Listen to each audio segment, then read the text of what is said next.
Митингующие на площади собирают деньги на еду.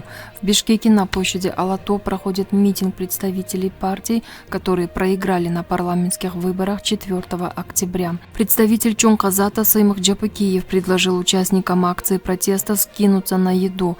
После этого митингующие стали бросать деньги в специальный пакет. Сыймых Джапыкиев заявил, что за едой и напитками пойдут определенные люди, которые принесут провизию. Как стало известно, в общей сложности митингующие собрали 44 тысячи сомов. Отметим, что на площади собралось более 2000 человек.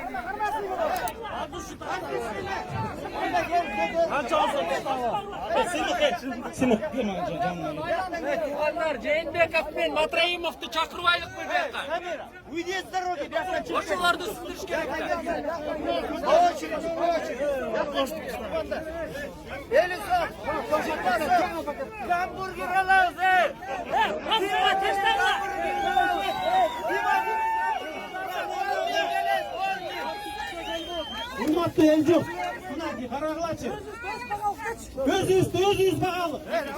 Özünüz Kırgızstan'da.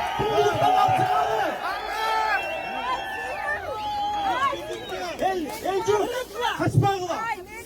Biz mıyzamda işteke cazamıda, mıyzamsız işteke cazamayız. Zabordan sekirmeyiz. Biz bolğanın köveş gerekmiz hazır. Köveş gerekmiz. Buna ki başında yeni adam kırgan. Buna hazır 10 bin adam durağız. Hazır.